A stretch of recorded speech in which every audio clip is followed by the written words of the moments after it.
For nations that treat us badly, we will calculate the combined rate of all their tariffs, but we will charge them approximately half of what they are and have been charging us. And we ultimately found that they were based on a formula which has been roundly satirized by all sorts of people. It just makes no sense. In other words, they charge us, we charge them less. So how can anybody be upset? I just want to see a better financial system. I wouldn't mind if we called the currency the Trump. Long term. Is it okay in the short term to have a recession? Yeah, everything's okay. I said this is a transition period. I think we're going to do fantastically. Now, it's quite correct. This is what's happened. And who's to blame? The influential contrarian economist, Steve Keen. Brilliant economist that criticizes much of modern economics. A research fellow at the Institute for Strategy, Resilience and Security at University College in London. He is someone that each and every one of us has to listen to, whether we agree or disagree. Here's Steve Keen.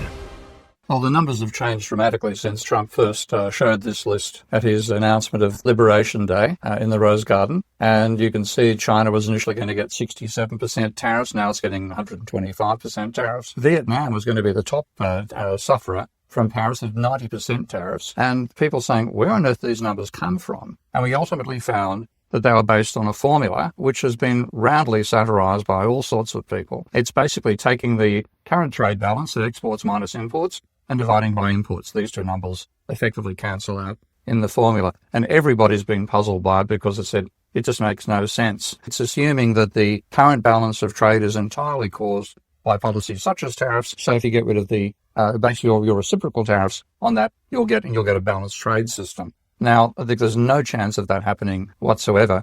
And of course, all this has been changed very rapidly shortly after the announcement. But there is logic behind this, and you'll find this in the work of Steve Moran, who's now Trump's chief economic advisor. And he's written what he called the User's Guide to Restructuring the Global Trading System. And his focus is on the impact of the American dollar being used for international trade. Because China wants to buy goods from Australia, then normally what you'd do without the American dollar in the middle, you need to convert Chinese renminbi to Australian dollars, buy the goods from the Australian producer or mining. They send it off to China, and then that's how the transfer occurs. But because the American dollar is used for virtually every exchange internationally, you have to buy American dollars first of all to buy that Australian product. And what Moran is focusing on here is that gives excessive pressure on the price of the American dollar. You need it not just to buy goods from America, but to buy goods from anywhere. So therefore the American dollar gets overvalued, and that undermines its manufacturing sector. And that's the basic case that Moran makes in this paper. So his basic starting point is to say that from a trade perspective, the dollar is persistently overvalued, in large part because dollar assets function as the world's reserve currency. And this has weighed heavily on the American manufacturing sector. Now, it's quite correct.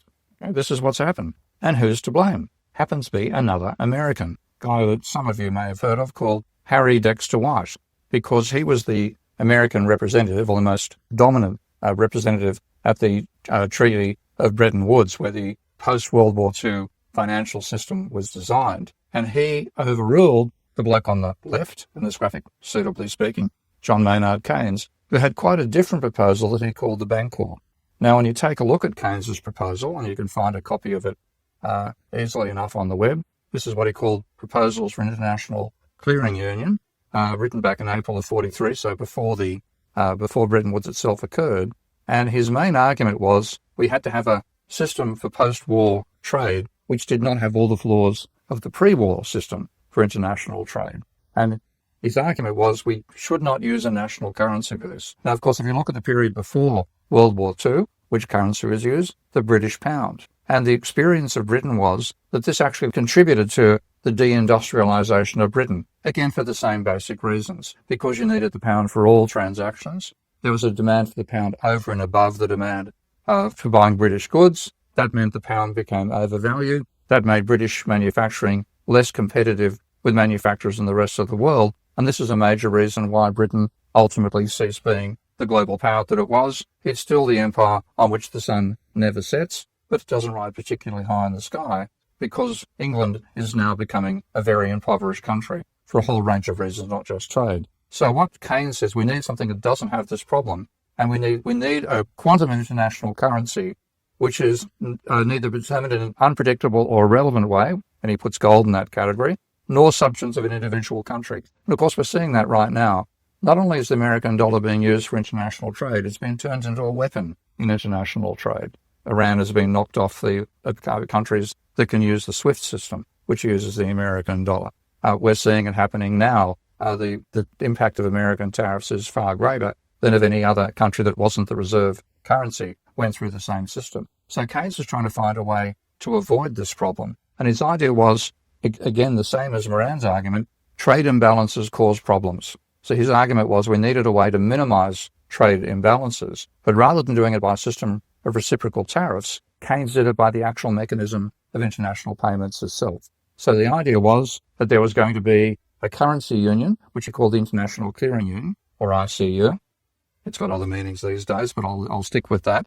And the countries that had a favourable balance would get a credit account at the clearing union. Those with an unfavourable would have a debit account. But it was set up in such a way that the total sum of all of these currency units was zero. So there was no money creation, no capacity to create this currency at the global level. If you ran a persistent trade deficit, you would go into overdraft. If you ran a persistent trade surplus, you would go into credit. Now, Keynes regarded both those extremes as bad. So his idea was that there would be interest rate charged on any balances one way or the other, credit balance or debit balance. That interest payment would be charged to that country's bancor. And one clever additional thing he did was this interest charge would then be paid to third world countries. And that would enable them to buy goods from first world countries, which would enable them to develop further than they could do with their own revenues. So it was a way of doing international development aid out of the actual mechanism of the international payment system. And it meant that actually boosted demand back in the countries which were running, developed countries running either trade deficits or trade surpluses, because that's the only way you could spend the currency. They call the currency the bancor, and I'll come back to that later on. But a major part of this was setting up a quota, first of all, based on how large exports and imports were in aggregate for your particular country, and also the scale of the country itself. So, of course, America got a larger quota than anybody else at the end of World War II. But that quota was then based on the value of exports and imports combined, and Keynes started charging interest when you used that, the extent to which you'd use that quota at the International Clearing Unit past a barrier of about 50% of the quota, and so on. So let's look at that in my Ravel software, which again is the only software that exists that lets you look at these things in a double entry bookkeeping way. So if you imagine a country running a persistent trade deficit, it would go into negative, would go into overdraft here, and that would be balanced by adding to the equity of the International Clearinghouse. These operations have to sum to zero. So that deficit, ironically, increases the equity of the ICU. Then you have a country which is running a surplus. So it's exporting more than it's importing. It also runs up a positive balance. Now then, both would charge interest. So interest charged on the surplus beyond a certain tiny fraction goes to third world countries. Interest charged on deficit countries also goes to third world countries. So that interest payment is boosting demand, which is rather different to how interest charges normally work. You then charge a fee based on the cost of operations of the ICU, which would be quite small, and that would then be spent back across those various countries. And then the third world, having got these interest payments, would then buy goods off developing countries which are running a deficit and buy it off developing countries which are running a surplus. So the pressure here was to make it uncomfortable to run either a large trade surplus or a large trade deficit. And if you did, you'd be both paying interest charges for it, and if you ran a persistent deficit, you'd be forced to devalue. A persistent surplus, you'd be forced to revalue. So this idea gets away from any particular country being in charge of the financial system and taking on the burden. And this is what I'm very glad to see turning up in the writings of Steve Moran here. It's a burden. Yes, it gives you a great advantage to your financial sector. This is where the vampire squids and so on have come from, because you need American money for virtually anything. So the American financial sector was dramatically strengthened by the Bretton Woods Agreement. But it came at the cost of the manufacturing sector. And ultimately, that's why America won World War II. It could manufacture more than anybody else. What does it do after World War II? It shoots itself in the foot in terms of its manufacturing capability. Now, I don't think any country in the world is going to put up with the higgledy-piggledy up and down, on and off tariffs that Trump is talking about all the time in 1 month. And there's still chaos going in what those tariffs are. It's time to go back to Bretton Woods and have Keynes win the argument against Harry Dexter White, because Keynes's idea was this mechanism that its entire principle was accepting the point that Moran's making here, that market exchange rate movements do not eliminate that imbalance. The imbalance is there permanently for all sorts of reasons. So you have to do it as part of the mechanism. You make it painful to run a permanent surplus. You make it painful to run a permanent deficit. It encourages all countries to get not bilateral, it's multilateral balance here. You could have a huge, if obviously Saudi Arabia is going to have exporting oil. You don't want it to be balancing with every particular country, but you want in the aggregate that its exports are going to be roughly equal to its imports, because if it doesn't do that, it pays a penalty. And the same for a country running a deficit. This is the sort of scheme we should have had. Instead, because Americans at the time, a lot of reasons, but one was, hey, they were running a trade surplus. They thought, we can't bring anything that penalises trade surplus countries, because if we do, we'll penalise ourselves, and Americans don't like penalising themselves. Well, guys, you set up a system which is going to lead to the situation where you go from being a surplus nation to a deficit nation. And that's what's actually happened. You go back to the early post-war period, America's manufacturing might was so much greater than the rest of the world, particularly after the rest of the world had been bombed, whereas America had not. It had a huge trade surplus, but it rapidly was undermined by the system put in place by an American, Harry Dexter White. I believe he's a Democrat, and there's things about him being a Russian stooge as well. So other reasons to get rid of him. Okay, so we could go with Keynes's idea. But we know that there's something else motivating Donald Trump. He'd like to be remembered forever.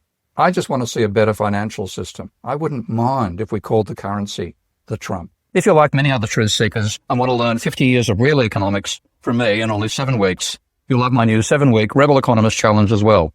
To apply, go to apply.stevekeenfree.com. If you qualify, you can attend my lectures, ask me questions personally every week, and make friends with a great group of like-minded people. So again, like many others, go to apply.stevekeenfree.com to apply as well for the 7-week Rebel Economist Challenge. Good luck.